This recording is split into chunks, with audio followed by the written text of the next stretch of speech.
Before we start, let me just say one thing. Everybody knows about the unfortunate happening to Jim Crown. I just want to announce one thing. The Crown family has nothing to do with what we're going to talk about. They're maybe the only family that I know, dynastic family in America, that is not represented by succession. So, and Jim was the epitome of honesty and goodwill, and we'll all miss him terribly.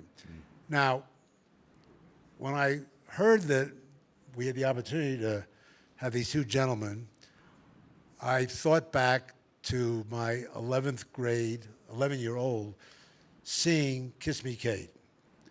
And I got very nervous because the Cole Porter song of Brush Up Your Shakespeare, start quoting him now, brush up your Shakespeare, and the women will wow. It's been a while. Well, I've been married for 55 years, so I wasn't interested in the women wowing. And I am an observer of Shakespeare. I love Stratford in Connecticut, growing up where the Shakespeare Festival was, and I'm thrilled to be getting into it with you guys. So let me start. I'm first going to just, before I get into succession, just going to do 2 minutes on each of these great talents. And one of the interesting things is how different they are in their upbringing, in their age. And yes, they're both from the UK, but one is from Scotland and one is from England. I won't get into that. I won't talk about succession in that area, but it's so interesting that we have two people that have achieved such greatness with all things, but including Shakespeare. I will say that it's been a fantastic journey for me into studying all this. And I would say that learning about Simon Godwin has been interesting. First of all, he grew up in a relatively comfortable middle-class family, went to Cambridge, did that whole thing, very well educated, probably knows more about Shakespeare by the time he was 17 than most of us. But he started as an actor, failed, gave up. What happened? Why did you leave being an actor? Oh, well, thank you. Well, here we go, everyone. It's, no messing around, straight in with full Get right to it. My acting career started at around 13 years old when I played the lead part in a series called Five Children and It, based on Lee Nesbitt. Oh, right. Yeah, a novel. And I had 3 months of bliss leaving my family and staying in the Wessex Royale Hotel in Dorchester, where I filmed the show. And then I did a few other parts as a teenager, but then I quickly realized that I had no acting ability whatsoever. So I could do versions of me, but I couldn't transform at all. So by the time I got to 17, I realized this was a career that was going nowhere and decided to change and became a director instead. So, to tell you what he has done simply with Shakespeare, not to go through the whole thing. In 2014, he directed Two Gentlemen from Verona. 2015, Richard II. 2016, Measure for Measure. Somehow Nixon was involved in your presentation of that. 2017, Twelfth Night, where you switched genders, which was kind of revolutionary. 2018, Andy and Cleopatra, swimming pools, lounging around while Rome burned. Very aggressive. Thanks. And 2019, there were 100 candidates looking to join the Shakespeare Theatre in DC. They were looking for EDI, equity, diversity, inclusion. They reduced it to 22, then they reduced it to 9, and then they hired a white Englishman. So you can see how talented he must be and how happy DC is ever since. So let me just give a few seconds on Brian Cox, who I'm sure you all know well. 230 different acting jobs. I didn't know there were that many jobs. Oh, there are. 15 films in 2 years, from 2000 and 2002. 150 performances in Lear. I'm counting. Yeah, yeah. Non-Shakespeare stuff like Braveheart, Born Identity, Hannibal Lecter, before anybody heard of Hannibal Lecter. He's been described as doing parts for villains, pedophiles, narcissists, Yeah. Nazis, Typecasting. Scotland's answer to Marlon Brando. Yeah. I hear, I read. I was also Scotland's answer to Burt Reynolds for a very short time. I won't even go there. You have said that being poor is difficult, but being rich is even worse and more difficult. As part of your background, you somehow got at 15 to 17 cleaning the stage in your local theater, probably a glorified janitor. Yeah. You got Yeah. impressed with how nice the people were, Well, it was like a home. It was like a family. and that sent you off to the London Academy. Yeah.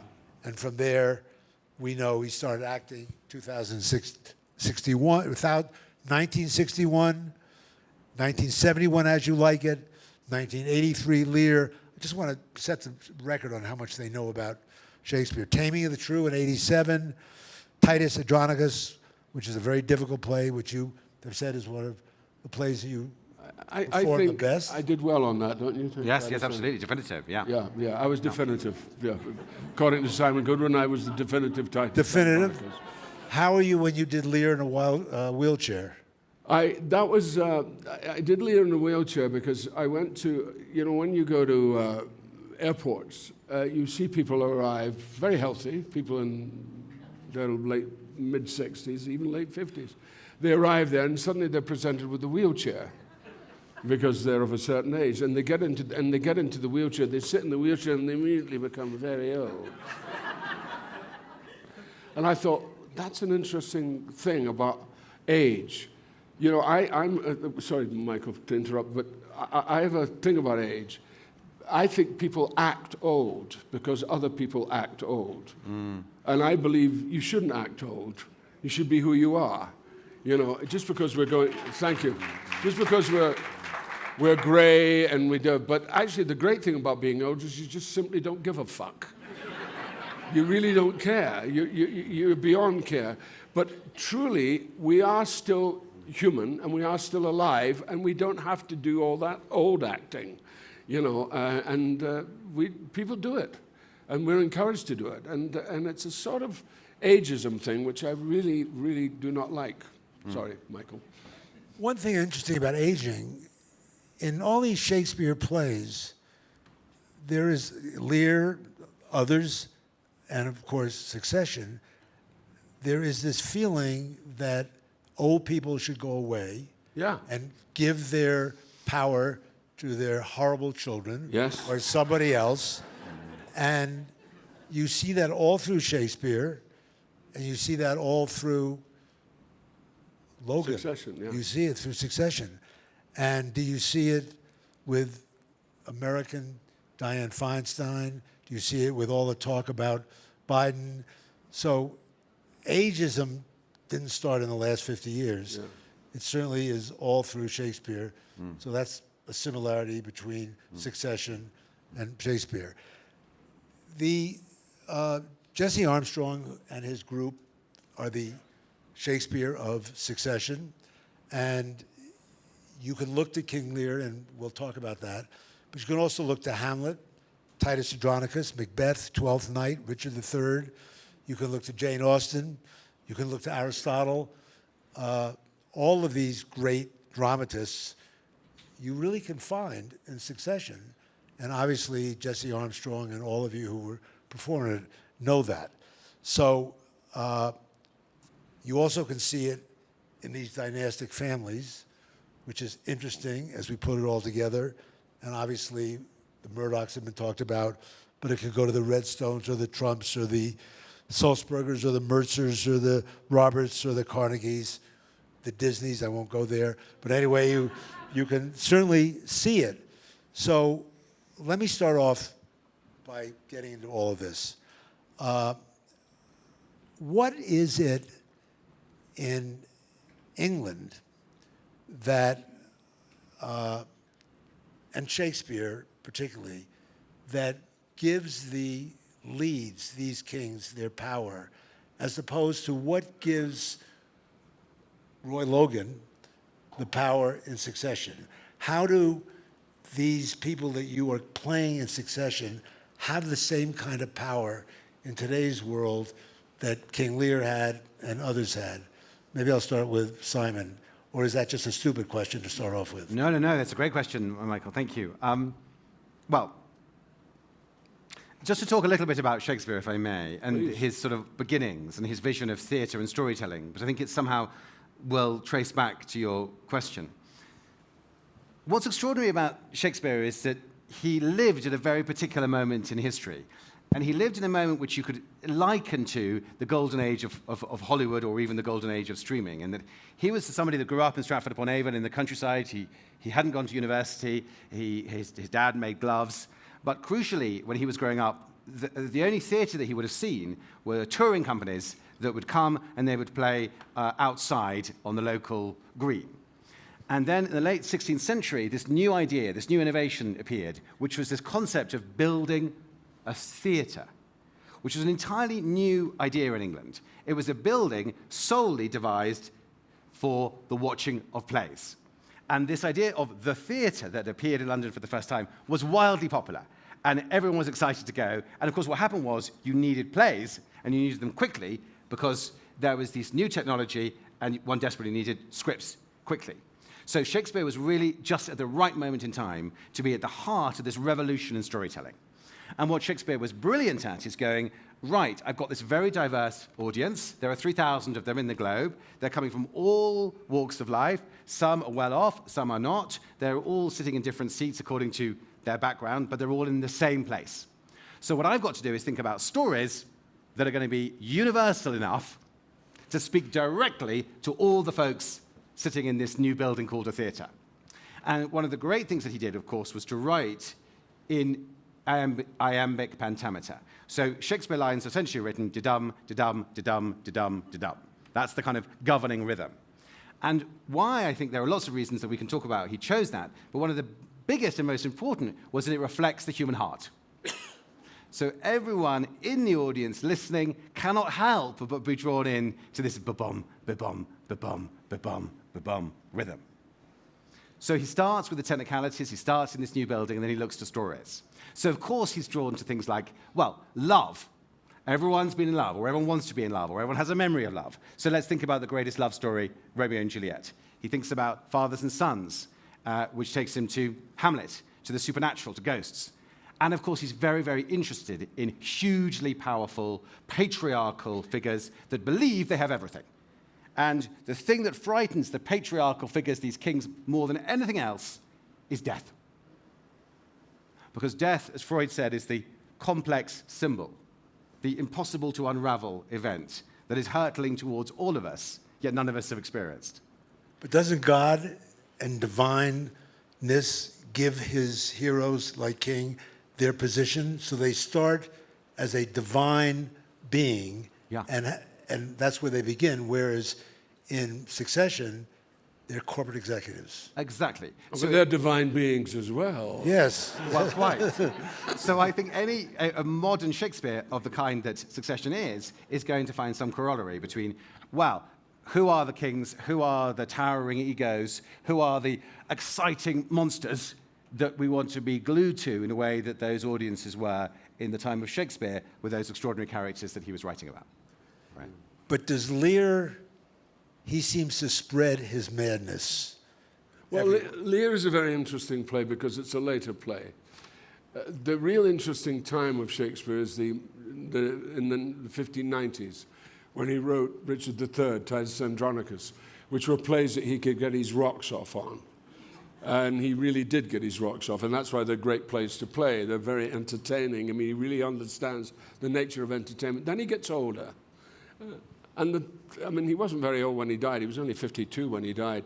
But when he gets to a point in relationship to his own family disintegrating, there's a wonderful book called Hamnet, and there's a very good production of it now at Stratford, about Shakespeare's son, Hamnet. Now, there's a reason that Hamnet and Hamlet have a relationship together. Hamnet produced Lear. Lear came out of that time. And Lear is about rejection. It's about being endlessly rejected for somebody who's just saying, I want to give the kingdom away. I want to give it away. I want to give it to you girls if you all say you love me. And of course, Cordelia rightly says, no, I'm not going to go down that road. You are my father. I do love you, but I'm not going to go down that road that you want us all to go down. And she then is expelled and is sent off to marry the King of France. But the reason that Lear is a more difficult play to perform than Titus, and I've played both roles. Titus is a great play because you get your rocks off, you can go anywhere you want. Lear, you can't do that because Lear is about rejection. It's about the state of being told you're too old, it's over, get out of it. We don't want you anymore. And he says, well, can I have my men? At least you can have your men, but but now you've got too many men. So constantly, everything is happening to him. He's endlessly being rejected. And it's also about Shakespeare's own personal rejection within his family. And that's where it reflects. That's why he's a mature writer when he gets to Lear. He really writes a play that comes deeply from within him. Unlike Richard III or Titus, they don't come deeply within him. They're great plays, don't get me wrong. Titus has all the ideas for the other plays. It has even Lear in it. It has Othello in it. It has Hamlet in it, Feigned Madness. It has all the ideas that come out that he distills to later plays. But the interesting thing is as he gets older, the plays get darker. And also, curiously, they become dark, but also you get The Winter's Tale. You get The Tempest. You get coming to terms with who your life is. And that's what I think is so interesting of him as a dramatist. The one thing I thought was interesting is he wrote Lear in like 1606.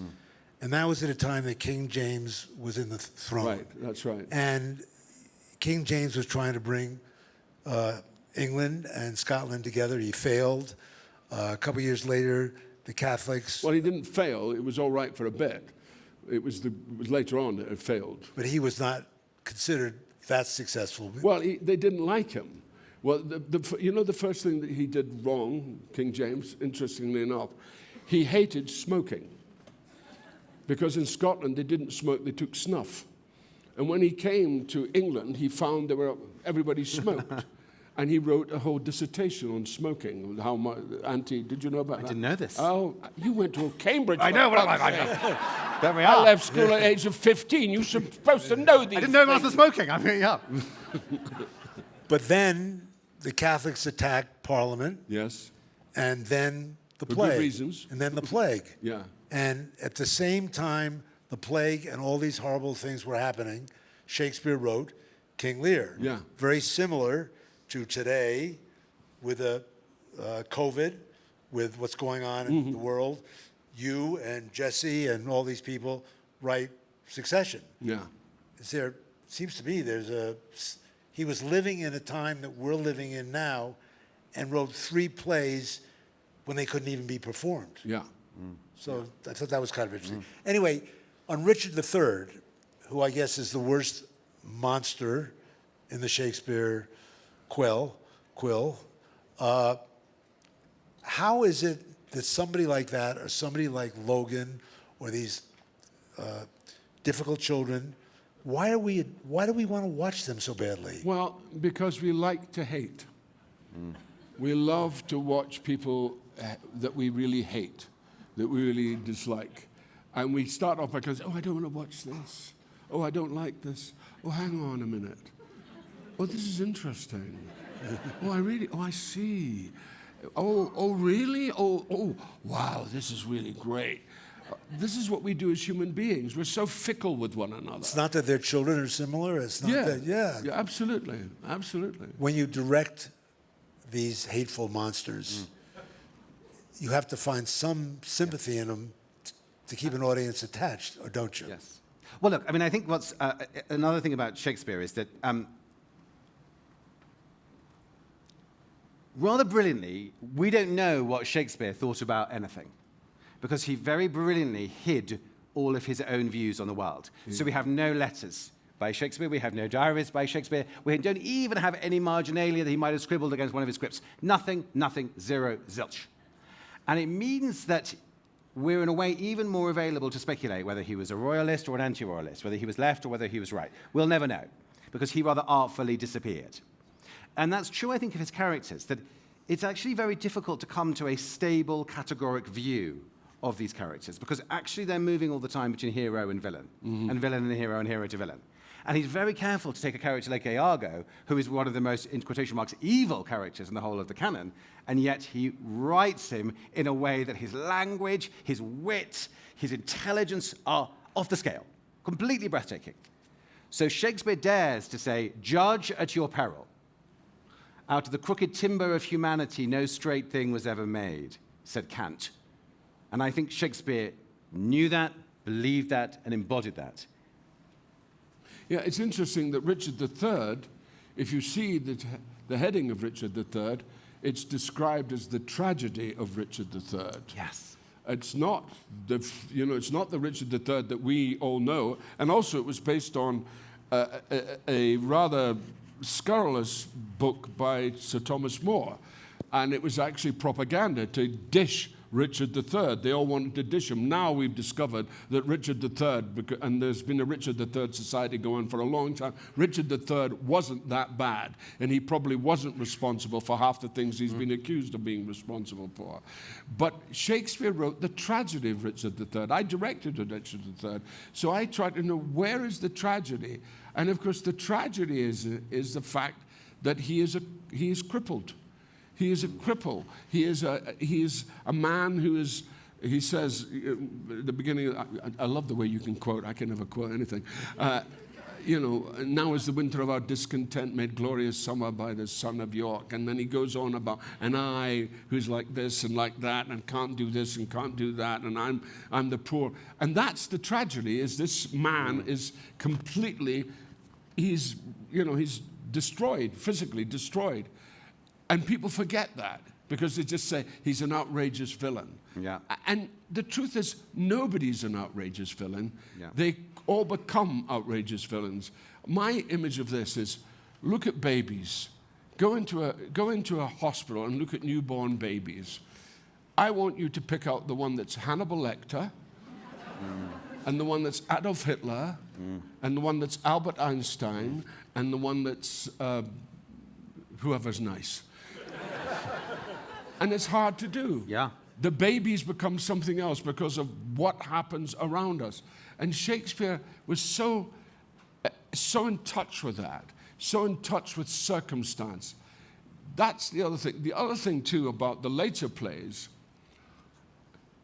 Othello, Macbeth, all those plays that came in the Jacobean age and the quintessential change of that is Othello. Othello is an Elizabethan character. He is part of an Elizabethan world. He's part of a world of enterprise and a world that's forming cities and cultures. And he's this wonderful black guy who represents this world. And he goes on and he's incredible. Iago is the Jacobean. He's the guy who's questioning everything, who says, it's all shit. It doesn't mean anything. What's he doing? It's all nonsense. And that's what's so extraordinary about him as a writer, is he's able to understand the time he's in better than anybody. And he does it exemplary. He also seems to be obsessed with the children of all these people. Yes. In Henry IV, he's obsessed that Hal can never. Absolutely. And in Succession, you are constantly obsessed. Obsessed with my horrible children.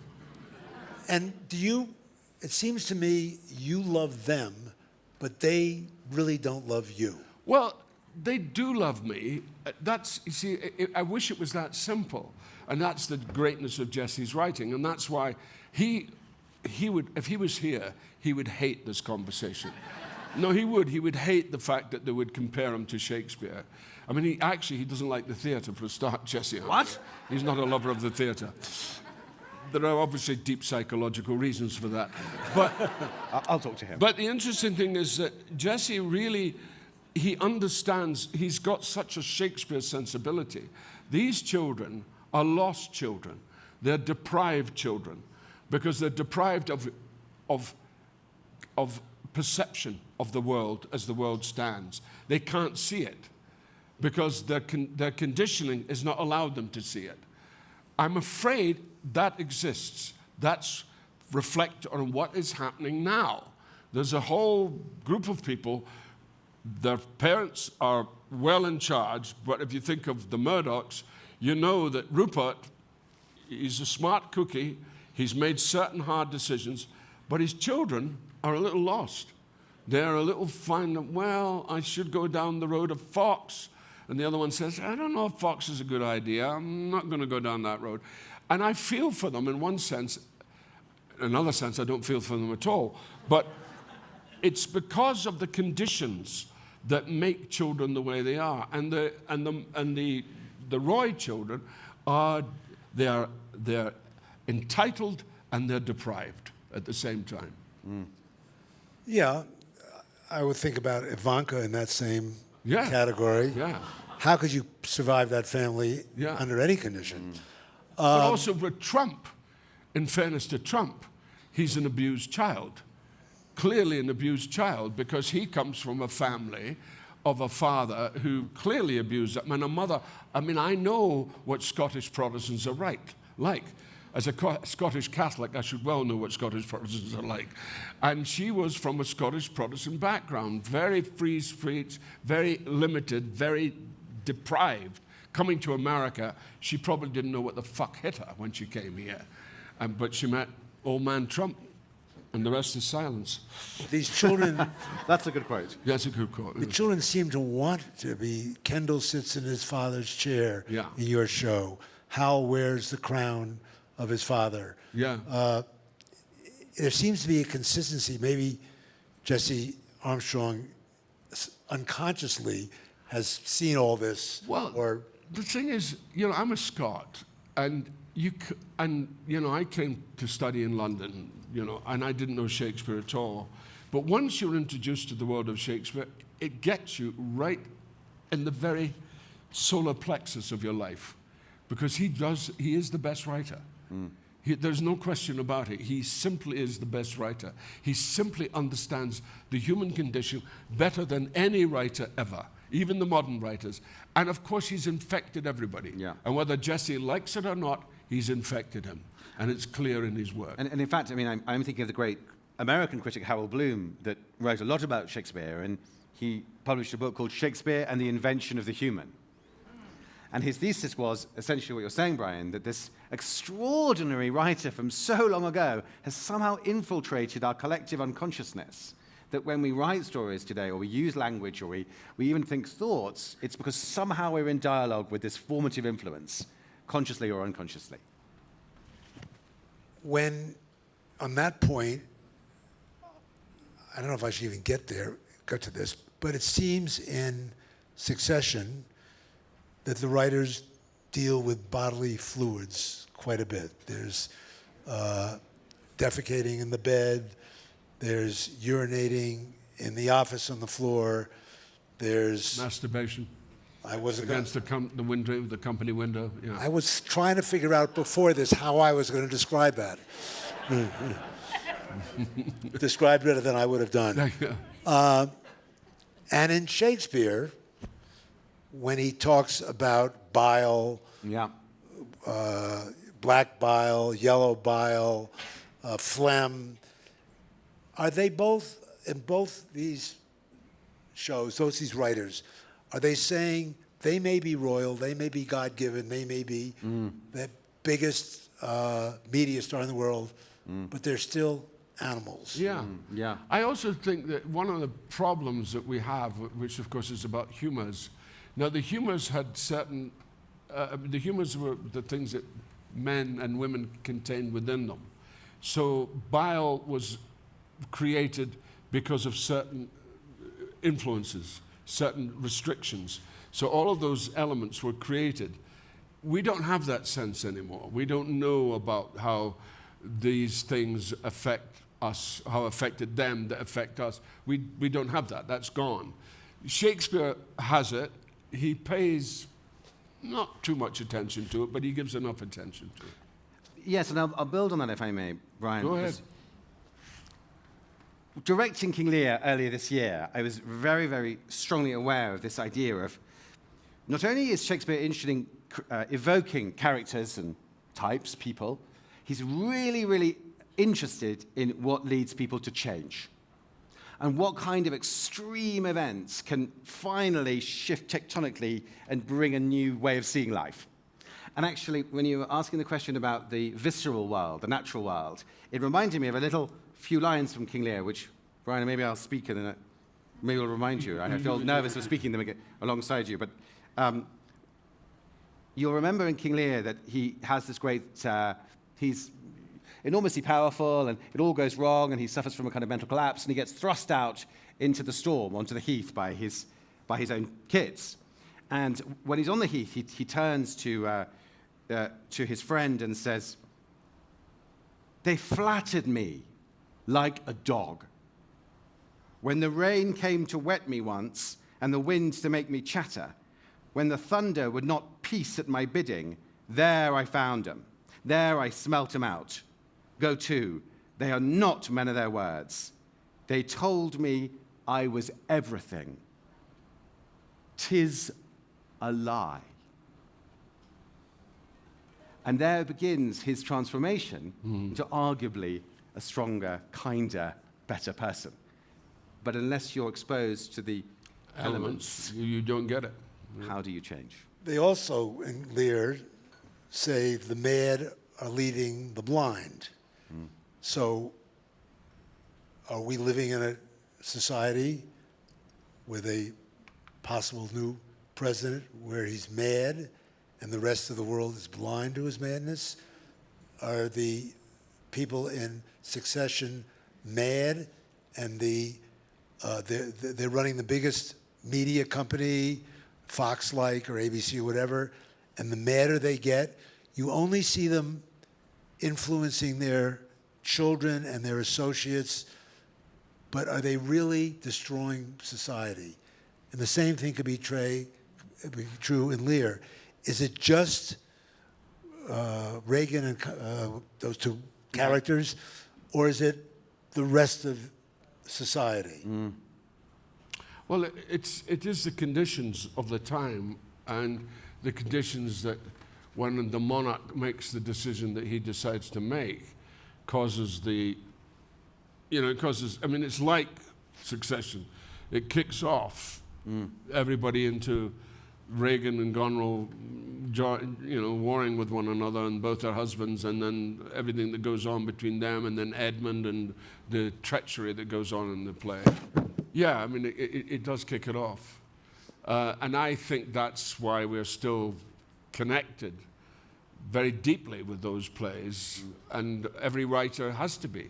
You can't ignore it. I don't care what Jesse Armstrong, he may not like Shakespeare, but you can't ignore it. Yeah. Shakespeare, living where we do, Shakespeare doesn't, and involved in the theatre the way we are, you can't get round Shakespeare. You simply cannot get round him. Yes, that's true. It's a hard act to get round. But also, Brian and I were just talking about Buddhism, which Brian knows a lot more about than I do, but I believe the first tenet of Buddhism is suffering exists. And Brian, you spoke about life is suffering. And Brian spoke about the heart-rending book, Hamnet, which is so brilliant, but it really describes what it's like to lose a child. And it's terribly moving. And when you think about Shakespeare undergoing this suffering, what he becomes curious then about is understanding and giving meaning to suffering.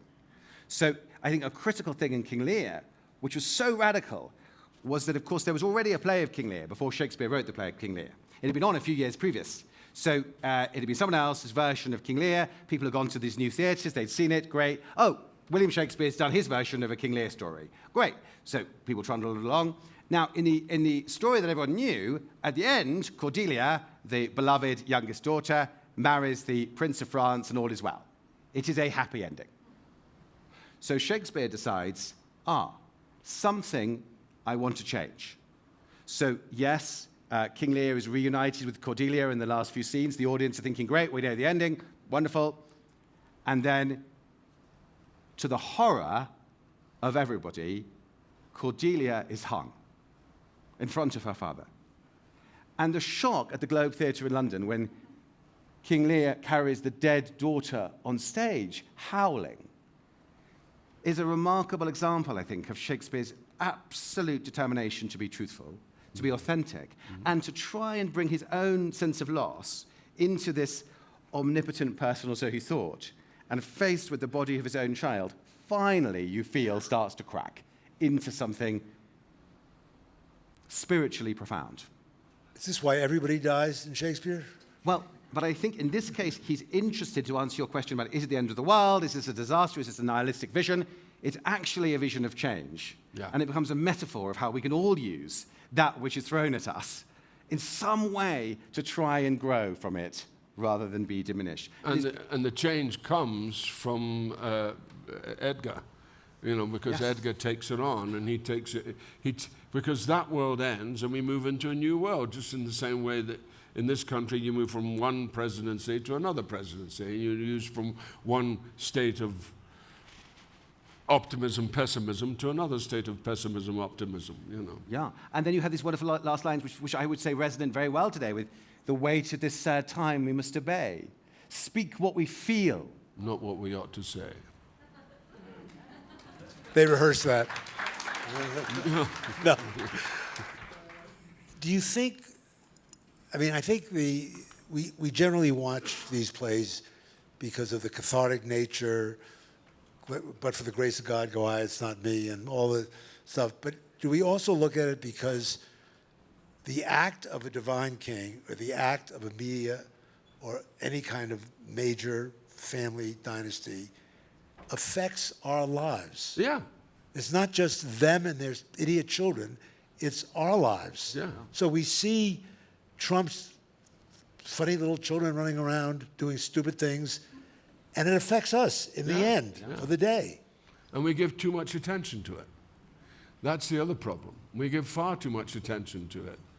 I think that's the problem, the Trump problem. CNN goes on and on and on and on and on about Trump, and you just say, shut the fuck up. I don't know, I'm addicted to it. And you just say, you're supposed to be the channel of sensibility. Be sensible, ignore the fucker. That's the only way to be. So I want to get back to Jesse Armstrong, who's never watched a Shakespeare play. Why does he have you say, would you like to hear my favorite passage from Shakespeare? Take the fucking money. Well, it's frustration. It's not the favorite passage because Shakespeare never said take the fucking money. No, that comes at a point where there's so much cant surrounding him with this very kind of liberal family, and it's all hunky-dory, and he just goes, oh, fuck this. You know what my favorite Shakespeare quote is? Take the fucking money. And it isn't Shakespeare at all. It's Logan, sort of. Well, I was just following which play it was from. Similarly, What? Roman says, I land the deal, I'm crowned king, just like Hamlet. If that happens in Hamlet, I don't care. So it's like, well, let me go back to one thing. There is a lot of comedy in both Shakespeare and... it's an enormous amount of comedy. It's a little harder if you don't understand the language as well in Shakespeare to get the comedy, but you certainly get it in Succession. Oh, you do. But I also think, it's very interesting. We're going to talk about film, Shakespeare on film, and I think it's really interesting that so much of performing Shakespeare has been really conditioned in not good ways. It's okay, but we had the sort of grand acting of, when I was 15, I There's a guy called John Henderson. It was my first job, and he invited me to, not just myself, but a whole company, and I was included as a 15-year-old, I didn't expect to be, to go and listen to some recordings of Hamlet, the Hamlet speech over a pleasant, what is it? What a rogue and peasant slave am I? Yeah, you know, that isn't not monstrous at this play. The Hamlet's, oh, vengeance. And I listened to the speech, so I listened to John Barrymore, who took for fucking ever to do the speech. John Gielgud, who sang the speech beautifully. We listened to Ernest Milton, who was not half bad, actually. And then we listened to Johnson Forbes Robertson. Now, he was an actor of the early part of the 20th century. He was really, but his sensibility was extraordinary. And he read, and the timing of each speech was something like, the Barrymore speech took about 10 minutes. No, that's an exaggeration. It took about 6 minutes. The Gielgud speech took about 4 minutes. The Johnson Forbes Robertson was over in 3 minutes, tops. And it was as clear as anything. And that's one of the problems that we have. One of the problems that I've inherited is that there was that, I grew up during the time of Laurence Olivier, and I actually saw Laurence Olivier play Othello, which was one of the most extraordinary and audacious performances I've ever seen in my life, because the sheer balls of the performance was brilliant. And then I saw Peter O'Toole not succeed as Hamlet. I saw David Warner being the Hamlet of his age. So I saw these actors, and I saw how they were all imprisoned by the past in terms of how do we act Shakespeare? How do we play Shakespeare? And that was a difficulty for me that plagued me for a long time, because I can be, I can do all that stuff. And I just thought, no, that's not serving it. It's not actually serving the play, not serving the animal. And it was interesting that when I did the film of Coriolanus, and I played with Vanessa Redgrave, Vanessa, because she's as bats as all hell, but she has this incredible sensibility about her. She's so simple with the text. And her Volumnia is well worth watching that film for, because it's an extraordinary performance, because it's so simple and so clear. And there's none of that thing that we'd all been plagued by. Her father was Michael Redgrave, so she lived in that whole world. But somehow or other, Vanessa's escaped it. I mean, she's eccentric, but she's escaped it, and does the text in a very simple way. And I think that's one of the problems we have today, is how do we play Shakespeare? How do we act it? Now, I always go back to Hamlet's advice to the players. Speak the speech, I pray you, as I pronounce it to you, trippingly on the tongue. But if you mouth it, as many of your players do, I'd as lief the town crier spoke my lines. Now, when he says that speech, and I thought, well, that's an interesting speech, because he's actually telling people how to act. And he's telling people, don't do all that stuff. Now, and I realized where it comes in the play. It comes after he's been incredibly moved by the player king, who has acted in the grand manner. And he's acted in the grand manner, and Hamlet is, because he's of that time, he goes, oh my God, this is incredible, and he's weeping. But when he comes back, he says, yeah, that's okay, but we have to remember to be modest. We have to be simple. We have to hold the mirror up to nature in a proper way, not in a bombastic way. As he said, I'd as lief the town crier spoke my line. And this is where Simon has really succeeded. Yeah. I saw last night the Romeo and Juliet that should have been live, but because of the pandemic, you did it on the stage. It was simple. I never knew that Romeo had a girl problem, that he was nervous and was really apprehensive about women, that you showed so brilliantly and so simply before he met Juliet. Yeah. I mean, it really is something to see. $2, Amazon Prime. It's excellent. But the other thing for simplicity, and I don't know how you feel about this, but Simon did King Lear in 2.5 hours from a 4-hour play with rave notices. what motivated you to simplify it and shorten it? Is it for the American audience that has no patience, or was it for other reasons? Well, look, it's a great question. And I think it'd be very interesting to hear Brian's take on this. I mean, so look, Shakespeare's plays are really long. And yet, at the beginning of Romeo and Juliet, the prologue talks about the 2 hours traffic of our stage. Yes. Now, if you do all of Romeo and Juliet, you're looking at maybe 3.5 hours. They are really, really long. King Lear, 4.5, 5 hours. My theory then is that Shakespeare, like many writers, wrote more than he needed. He was in love with writing, so he would be in his garret or whatever. The pages would be coming thick and fast, and the job of the director then, as now, is to come up with a meaningful, accessible, impactful version of the plays for the audience that are seeing those plays today. The film that you sweetly refer to was, in fact, not 2 hours, but 90 minutes, because PBS told me that in order to support the film, 90 minutes was plenty. But I'll never forget the New York Times review, which was cut in half and twice as good. So that was very sweet. Thank you. But I mean, I got lucky there. I was somewhat nervous. Now, of course, there are different extremes, but my sense is that Shakespeare wants the work to work. And if his ghost is with us today, I think he's not precious about the material. He's going to outlive all of us. It's not like the plays are going to be damaged forever. I think he was excited and is excited about artists coming and looking at the shelf and taking down a play and going, how can I bring this to life and do whatever I need to do to achieve that? Well, it's a great point. Sadly, I haven't seen the Romeo and Juliet, but it's interesting that It's only 90 minutes. Yeah, well, it's only 90 minutes. But I would take another view. Yeah. The 2 hours traffic of our stage. Now, I think that when he put the play together, he saw that he still had that line in. So he must have realized something.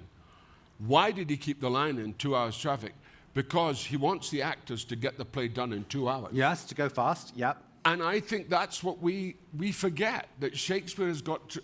The thing is, if you play Shakespeare and get his sensibility right, it can play incredibly fast. Yep. You can be very quick with it. You can get things through very, very tightly in turn. And also, of course, at the Globe Theatre, going back to that first, there was no scenery, and there was no lighting, and there was no interval. Yeah. So the language would carry everything. And the other thing I find really interesting about Shakespeare as person who is speaking to his own community was that people ask me, both in England and in America, oh, Simon, you're doing Richard II or Macbeth or Two Gentlemen of Verona. Will it be in period costumes? And I really understand that wish, that urge to see a little bit of history. But we've only got one sketch from an original production at the Globe Theatre. It was a tourist that was making a little jotting of, I believe it was Titus Andronicus, which has survived. And what we see in that little line drawing is that the actors on the stage of the Globe were not wearing clothes from the past. They were wearing the same clothes as people were wearing in the audience. That he was never interested in historical reconstruction. He was interested in taking old stories and making them now. Yeah. Fresh, immediate. So let me do this. Let me open it up. We have a few minutes more Right. for questions. I don't know whether we have a mic. Do we have a mic for people who... A roving mic, we do at the back. That's great. So there's a question down here There's lots of questions. with Terrific. a blonde lady. Oh, here we are. Great. The blonde, the white-haired lady, Michael. You Well, knew me when I was from blonde. here it looks blonde. Long time ago. Simon, I love your energy so, and I want to thank you for including both sides of the room when you talk. It was so lovely, isn't he? It's amazing. Oh. Off topic for a second, could you talk about your Holocaust project for 1 or 2 minutes and how you got involved with it? Yeah. Thank you for your lovely comment. So running a Shakespeare theatre, one is faced with the question of, what are you going to do when you don't do Shakespeare? Because however much people love Shakespeare, they don't necessarily want to see it all the time. They want to see something that might live in counterpoint with that. So what I've tried to do in Washington is to create big stories. So The Jungle, which I didn't direct, but we hosted, is a huge story about immigration and the challenges of the Channel crossings now. And equally, when Moises Kaufman, the great American director from the theatre company Tectonic, came to me and said, I want to do this story about some photographs that were found after the Second World War and sent to the Holocaust Museum in Washington and these photographs were of Nazis basically having a lovely time, enjoying themselves, eating blueberries, relaxing, frolicking, and they realized that these photographs were in fact of Auschwitz. That they were of a holiday camp sort of on the parameters of the camp. And the museum in Washington was faced with a very Shakespearean dilemma, which is that, is it our job as a Holocaust museum to show photographs of victims, or is it our job to show photographs of the perpetrators? Where does one draw the line? How does one process that as a moral conundrum? As well as the eternal and impossible question of the evil of the Holocaust, which defies any easy thinking.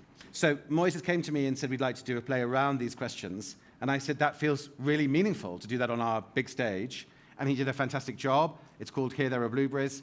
It did tremendously well. And it's coming to New York for the next live at theatre workshop. So you'll have the chance to see it.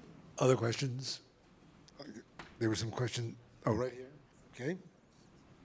I can just take yours. That's probably easier. Right, you can even join us on stage. I won't know. No, thank you. So my background is in linguistics and actually got there from theater. My Fair Lady inspired me to study linguistics. I'm curious how accents have played a role in both of your different crafts. It's been said that the American accent is actually much more similar to what Shakespeare himself had in mind when he was writing, because our accent is what British English sounded like at the time, and obviously Scottish English has its own very unique melody to it. So I'm just curious how both of you have adapted your craft to play with accents. Shall I kick off? Right. Yeah, kick off. Well, look, there's a lot to say about accents because there's a lot also to say, I think, about power and accents and biases and traditions and one kind of voice being for Shakespeare. For me, the most moving experience of my learning around this was when I directed Hamlet for the Royal Shakespeare Company. I was very proud that I employed the first actor of color to play Hamlet in that company's history. Thank you. And he is a wonderful actor called Papa Asadiu, who is British Ghanaian. And I talked to him about Hamlet and what it meant for him, and he said to me, Simon, this reminds me of my own journey of balancing two worlds of West Africa, Ghana, and being in Britain. And it made me realize that in Hamlet, there's a very interesting thing that Hamlet's away at university in Wittenberg, and he comes back home when he discovers that his father has died. And Hamlet, lives between this sort of elevated world of the university and the other world of spirits, of ancestry, of family. And as I spoke more to Papa, I said, goodness, there are so many striking parallels, aren't there? And he said, yeah. And I said, well, I think I better go to Ghana. So the RSC paid for me to go to Ghana, and I met many of Papa's family, and we decided, Papa and I, to set the whole production in a West African context. And so we created a prologue of Hamlet getting his graduation ceremony at a European university, and then him returning to a place of enormous turmoil, where our ideas of ghosts and faith and family came alive in a completely new way. And I speak about it in answer to your great question, because this was a company that was speaking Shakespeare using West African accents. And it was a complete revelation, and opened so many new possibilities and so many new relationships that it taught me a huge amount that accents matter, but not the accents that you think. I still would like to hear Brian Cox. I still would like to hear Brian Cox do The Music Man. Oh, The Music Man. Oh, I want to see that. That was one of my favorite things. Were you great? I was pretty good. I'm sure you were brilliant. I got reviews. I thought I'd get reviews from my singing. I didn't. But I got Back reviews there from my dancing. with the white hair. I just Yes. wanted to- can I just, Silver hair. I'd like to talk about, sorry, can I just, before you go on, I want to talk about linguistics. That's very interesting what he says. And I understand that. But if you're a Scot going to England, it was a highly different thing. The imposition was extraordinary. Tony Hopkins, more than anybody I know, suffered from that. He suffered it to such an extent that in 1971, when he was playing Macbeth in Macbeth, he left the production because he'd had enough of being the Welsh guy filling in. And it's very hard, that journey to the South. I mean, I was delighted to make it. I had the best education ever at drama school, but it was difficult because of where I came from. I knew I had to learn to speak. Learning to speak is different from letting go of your accent. And it was difficult for me to make that adjustment. I made the adjustment full-heartedly, but I've always been, it's a class thing in England. You know, I'm a non-commissioned officer. I could never play I can play kings. They'll let me play kings, but they would never let me play lieutenants. I could never play that because the Scots would be regarded as sergeants, non-commissioned officers. But as kings, forget it. I've never understood why that is the case, but it was the case. It's different now, but there's still an element of it strongly there.